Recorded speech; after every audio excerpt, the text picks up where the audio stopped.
Siyabingelela Babu Dokotela Babu Sizwe ojabulela umfana omhlanje ekhehle umzolo amancinisa ngisol futhi angixolisa. Siyathobeka kakhulu sibonga support nabantu abathi Babu Dokotela, when are you going to India and when are you coming back? Siyabonga. Sizoloku sinibriefa ukuthi Babu Dokotela uhamba ngoDecember ngibuya ngoJanuary ngoba ngomhla ka9 ngiyavuka leshumizi ngibuya ngomhla ka8. This is Babu Dokotela Babu Sizwe ojabulile. Namhlanje senza ishow efana lena nje sisebhilidini esibizwa ukuthi Nedbank House Building. La sikhona sise 19th floor, 1904 to 1905 dark room studio number 1. This is Babu Dokotela. Bantu bakithi ngikhulume kakhulukazi ngabantu into engizenzile as from January 1st of November ngithi ngikhiphe isigubhu esihlakaniphile esiphethe zonke imfanelo, zonke izipeleti zisesigubhini engisakhele abantu esibisibiza ukuthi usigwili. Ama suitcase onke akulesa sigubhu, imfundiso zonke zokuthi umuntu osekhathele ukuhlupheka, intsayilelo zonke ezikamadakeni zikulesa sigubhu. Isigubhu engisakhile ngisibiza ukuthi usigwili. Isigubhu lesi somuntu othi I am not looking for a job again. I am tired of seeing people getting qualified and start to work for 30 years and then thereafter when they retire they will left with nothing. Ngikhakheke lesa sigubhu lesana ukwakhiwa kwaso. I understand. Ukwakhiwa kwaso lesa sigubhu angifuni ukuthi uhambe naso uyozakhela wena. Uma usakhelwa la eThekwini ngoba kunamasiko abalekile ekufuze ukuthi siwa conduct. Nginomuntu mina ozothi Babu Dokotela ngise DR, ngise Volstead, ngise Phale. Are you expecting me to come back and forth? It worth come back and forth for your 40,000 rand. You ain't going to lose 40,000 rand ngama 222 ozowenza ngizokwakhela into yokuphilisa izingane zakho.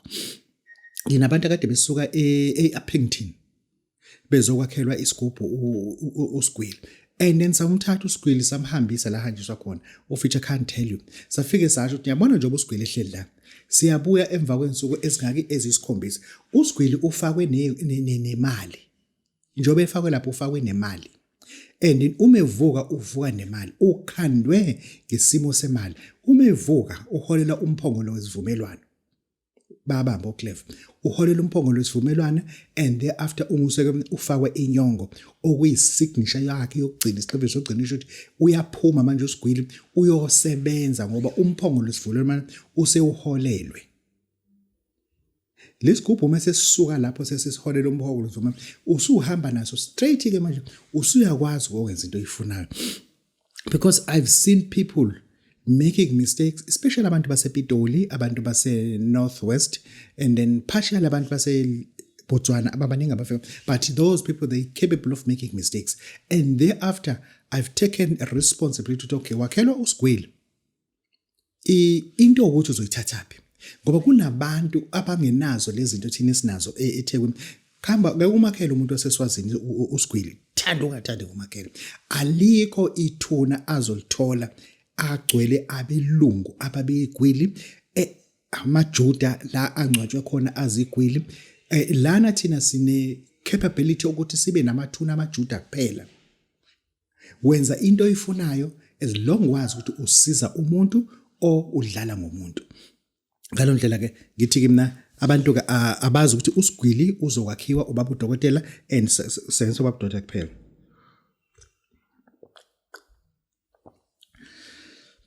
Njengoba ngihamba nje ngifuna ukuthi ngihambe umuntu ofana nawe selimbonile. Ngiyahamba angifuni umuthi ukuthi Babu Dokotela I'm late, I need to come uvala nini. Musu lokumbuza ngivale nangifunde phela ingane esikole buzo ngivala esikoleni. Ngifuna ukuthi uke ufike ungiphathele u2200. Kunamafutha amancane ngendlela eyisimanga. Amancane ngendlela eyisimanga abantu abayiza kuBabu Dokotela they are aware of that. Ukuthi kunamafutha akugezwa ngawo lapha Babu Dokotela uphatha ngizocela ukuthi si understand imimoya. Umoya wakini la esibongweni sakho umoya wakuboka mawakho. Lo moya ufuna siyilalele bese siyisebenzisa kakhulu lo ukuthi uma senze yonke into but si respect. Uzongiphathela iphakethe lama sweet ekuthiwa amajoya amaphakethe abe u2. arepresenta imindeni yombili mase uphatha u2200 ngizokugeza ngalamafutha lawa mase ngisebenza ngalamaswidi lawa esimeni somkhathi okuwona. And into esiyenza ngalamaswidi, it is not haram, it is not evil, it is not unclean. Into esazi ukuthi okay siyageza ngalento because our intention is one, ukubona wena ushintsha. I repeat, ukubona wena, yabona inkobe ngiphoza ngayo. Musu ngithatha la ngithatha ngayo, yebo. Yabo njani? Buka kahle, yebo. Ibhala ukuthi thank you bese yaba noBabu Dokotela. Le nkomishi lengeke uze ube nayo wena. Ngikhuluma nabantu ababaqashi. Ngiyakhelwe umuntu wesifazane, le nkomishi umkhwena wakhe is aware of this. Igama lakhe bathi uHlengiwe Mbatha owasentuzuma. Usebenza kuBabu Dokotela lakhe. Wangakhela ke le nkomishi emva ukuthi ke ngibeka isinkwa etafuleni lengane zakhe. I understand. Really I understand. Wase wangakhela ke lento lena ngoba wena i-challenge onayo abantu besifazane abasebenza kuwena ufuna ukuthi bakuqoqoshe. That's a problem we are facing now. Sekukumbi ke manje ngoba ipali selishayiswa nabafana manje. Usuyasebenzelwa umfana, uyambona umfana usiyashiya emsezini ngoba ukuthi akahamba osha amapali esentini. Ungangena kanjani ku reverse window? Lento ke ufuna sike siyibuke lento angikho lapha. Nginento ethi ubunyanga khuluma njengenyanga hayi njengesangoma ngikaze ngisithwasa. Ubunyanga should be buoyant above social media bullying. Khuluma ngomnyanga la.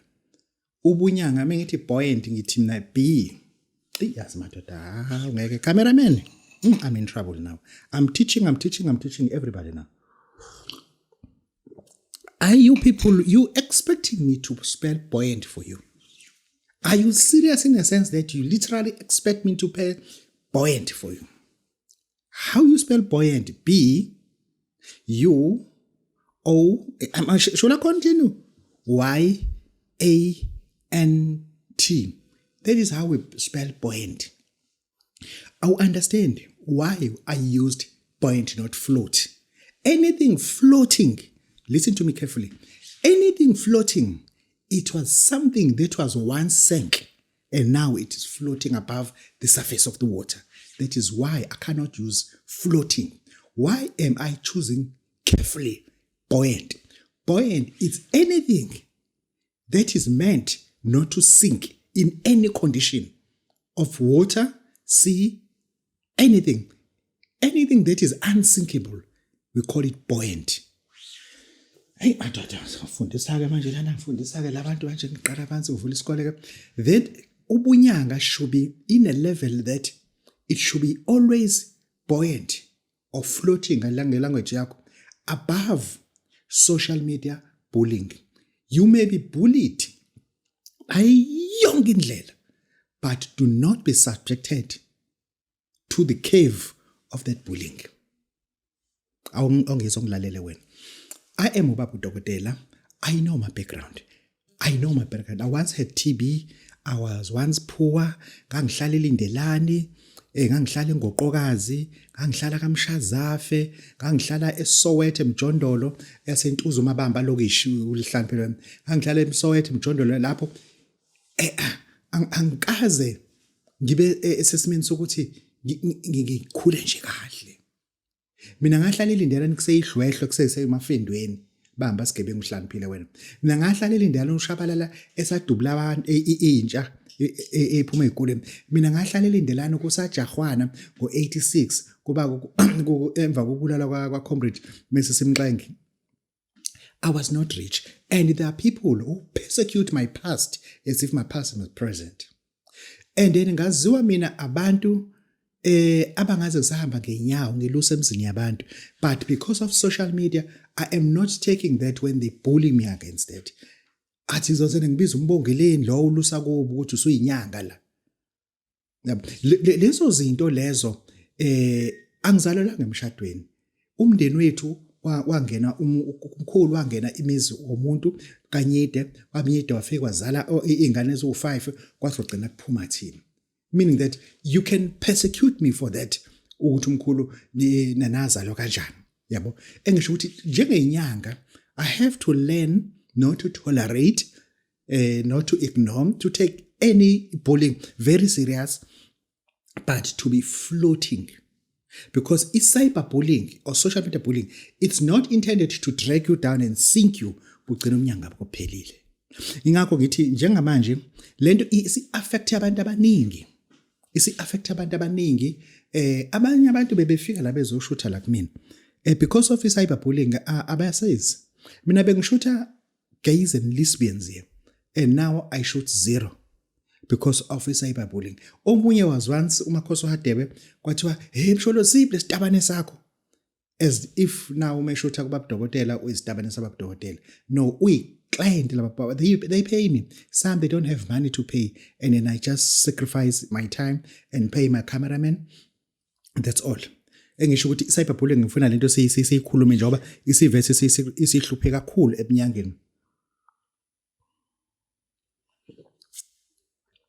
Mase ngibheka ngikhulume futhi nezinyanga ezindala uma ngikhuluma nezinyanga ezindala angikhulumi nezinyanga kukhona umuntu othi usemdala ekulapheni but he has produced nothing if engekho umuntu namhlanje onento angayikhomba iphethe ngawe ngikhumbula enye insizwa it was tearing ngikhuluma istory sayo leyansizwa leyana yayiqashile yakamhlaba lengano ihlale lindelana yasuke lindelana ezohlala eQuarite afike eQuarite yarenta nakhona and kuyinyanga leya yangempela but he was so poor in a sense that wazama yonke into okuyenza thereafter ngagcina ngimthathela wasebenza kuBabu Dokotela I'm talking about umuntu mina or even ikubo bese limrejectile because he had nothing today mengikuthatha ngibuse emzini wakhe lo baba after esebenze kuBabu Dokotela 4 years waseza kuwina 4 years 5 years waseza 5 years today unomuzi unezindlu okucwebezela uthayela obona lo muntu usumuzi usanda kwakhiwa engisho ukuthi ebinyangeni sifuna ukuthi kube nabantu osobakhuphulile osufaka izinto kubona ngifuna sikhulume njengezinyanga ezindala ke la ukuthi le nyanga zama 80s nama 90s they lack mentorship kakhulu they are making huge mistakes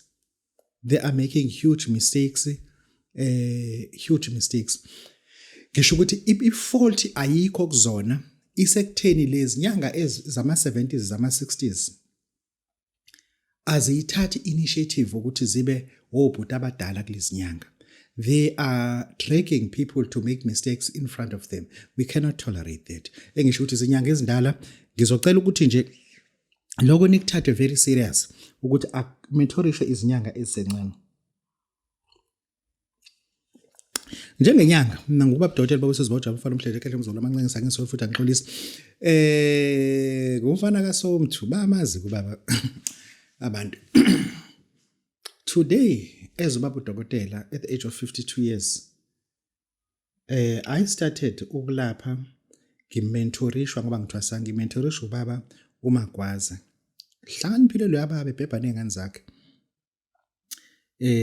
it was 1996 2010 2006 it was 10 years 2016 it was 20 years 2026 kuzobe ku 30 years si expose kulento kwelapha but ufuna sibe nento because one day Babu Dokotela will die I know that phezu kwethuna lami noma la engifele khona because akanama ngongcwatsho noma ngoshiswa yini why ngithi angazi noma ngicosho ngoba ngazi ngufela kuphi then la engobe ngifele khona umphefumulo wami uyohlala khona for 3 days after 3 days umphefumulo wami uyozula for 40 days ngosuku lesi41 umusu uyahamba emnqamlezweni where I'll be judged according to my deeds on earth and then I'll be asked why we should accept you here What have you done that is convincing? We are here to judge you or perish you completely. Angeke ngikhulume kakhulu. I worked with people who were rejected completely. I worked with people who were hated in a sense that if you call them, you have to call them with an insult. Kukhona umuntu eSouth Africa ongenalo igama njengeshangana. Kunale gama eqala ngo-KW angilazi ukuthi uthini. Abanamagama ebizwa lo magama. Mina I employed ishangana. Unfortunately was from Tanzania. Wangifundisa iSwahili ngathi ayifaka futhi ungijwayela kabi wena. Singifundisa ilanguage kuhlangana amadoda. I employed people ababe hated. I made people who were nothing. I mean nothing with an N. Nothing with an N. I've got people today because of my presence emhlabeni uNkulunkulu engilethile nethongo. I changed certain people's life. I managed. I'm proud about that. I managed to change the hitman into a gun-free society. Akasasiphathi isibhamu, akasadubuli umuntu, akasabulali umuntu. Those were my teaching and mentorship kuyena. Angisho ukuthi angababulala abantu, ngamtshela iqiniso. Ngahlala naye phansi ngamtshela iqiniso. Ngamnika i-reason why he should consider this as essential and stop it. Ngathi wena usudlula i-police station. Ayikho i-police station enamaphoyisa awu-8 no-commander oyedwa wesi-9. Combined asebebulela abantu njengoba wena ubulala abantu. Laba bantu abafi kuwa imizimba yabo. Imphefumulo yabo ilindile ayindawo. Awuzukwazi ukubulala inkambi yonke, iplatoon yonke. And this thing is infinite. Awuzofika lothi ugcina khona izoloku ikudonse. Ngalo ndlela ngayimentorisha inkabi yalibeka isibhamu yadayisa nezibhamu ekade inazo kwaphela ngokusha. Namhlanje inkabi yokubulala ipoverty kumuntu. And if ukwazi ukushayelela inkabi ngentshayelelo yangempela, intshayelelo yeqiniso, ifundiso neshow ukuthi le ifundiso lesi even ngingafa umuntu afundisa ingane yami lento yokuthi akayeke ukubulala abantu, it will happen ngoba happy la ngilele khona. Engisho ukuthi I did that and I'm proud ukuthi namhlanje nginomuntu mina obengakwazi ukuhamba ibhande engalifakile. Ngikhuluma ngomuntu mina obongakwazi ukumthola yedwa njalo uhleze ehamba nabantu emotweni bahleli bawu4 noma bawu5 imoto bahamba ngazo zo3. You understand? Mesikhuluma ngikabe sikhuluma ngani namhlanje inyanga namhlanje uma uyifonela ifoni ibanjwe yena nobanjwe umuntu amsebenzela akusekho lokuthi ubuye ungithinte khona lesikhona ngoba akazi noma uyabatracker yini. This is Babu Dokotela. Engisho ukuthi lezi zinto lezi if singazikhuluma zokhulunywa ubani. Bakithi nginakhela isigubhu ebenisifuna isigubhu samasheshisa. Isigubhu samasheshisa ngizokunika sona ngikunika imfundiso zonke ezazo eziphelele. Ngivula ama-suitcase akhona ubone izipikile ezingaphakathi, ubone izipeleti ezingaphakathi zonke ukuthi zifundisa wena. Ngifuna ukukunika isigubhu umasheshisa mase uyasivusa. Uma usivusa ngizokunika uHazrat ozosebenza ngaye. Listen to me carefully. Angizokunika uShasabo. Ngizokunika uHazrat ozothi uma ukhuluma la uHazrat azivuse lesigubhu lesi. Lesigubhu lesi ngifuna uunderstand kahle. Lento le ngiyakunika sona. Ngizokunika le mithi le. Yabo le mithi le u3 le mithi le. Le mithi lena ukwazi ukubona into evalele isigubhu ukuthi singasebenzi. Awu understand awungizwe ukuthi ngithini. Ngithi mina uma ngikunika umasheshisa ngizokunika umuthi ozothi uma usebenzisa ugquma ngawo 3 days full uzokwazi ukutshengisa ukuthi why uHazrat engazivusi lesigubhu. There are different Hazrat, but the most powerful one is Hazrat Khwaja Garub Nawaz. You are going to call the Hazrat. He is in overseas. And thereafter, I will give you the orbit of the Hazrat around you. When also Johannesburg, Hazrat Jabil, uzobiza uHazrat Jabir kodwa uqala nguHazrat lo overseas kudependa ukuthi ukuphi mase sikunika lo Hazrat ozomvusa uvusa lesigubhu lesi senze lento wena this is umasheshisi but unganankinga unanana Hazrat Khwaja Garib Nawaz is enough. Trust me with this, it is enough. Mase sikunika izimbali dried flowers. Lezi imbali lezi ziyi-software enzima kakhulu ngoba ngifuna ukuthi lo nyaka njengoba ngithi ngiyahamba ngapheshe ngifuna ngiyahamba lesigubhu sikuwena.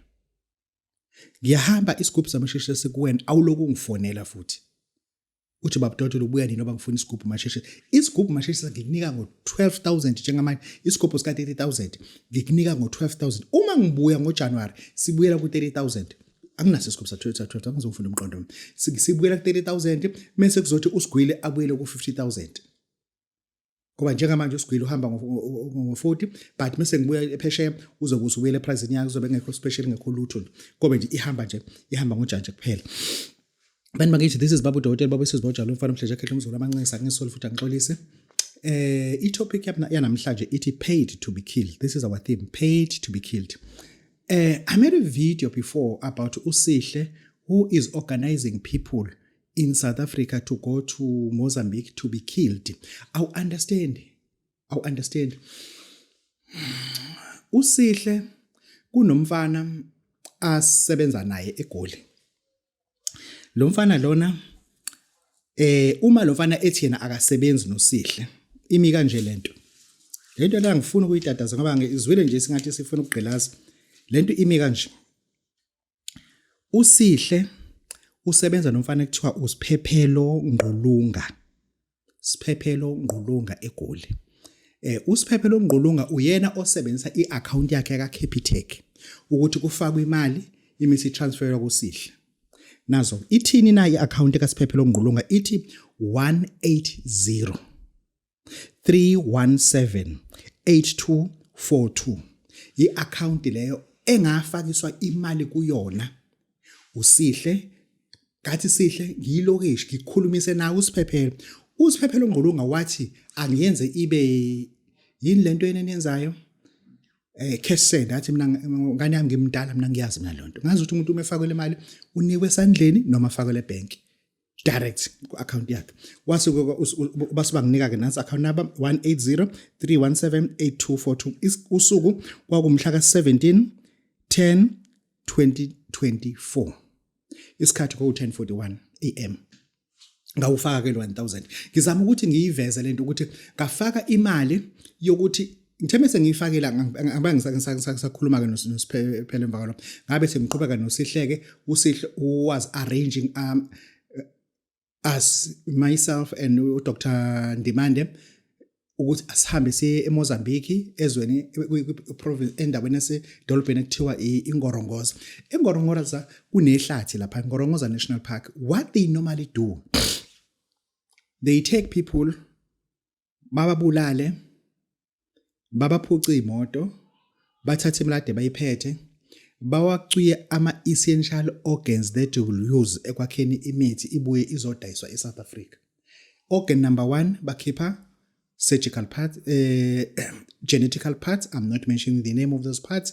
Bakhipha ulimu, bakhipha amehlo, bakhipha ubuchopho babufake efrijini, and thereafter lo buchopho lobu mase ke sebuzotransfer sebulethwe eSouth Africa sebomile ababomisa bafake umuthi ozoba upowder. Lo muthi kuthiwa uvuma omhlophe maybe kuxova ubuchopho bomuntu nobuvuma omhlophe bayenza libe upowder labantu baseNgorongoza.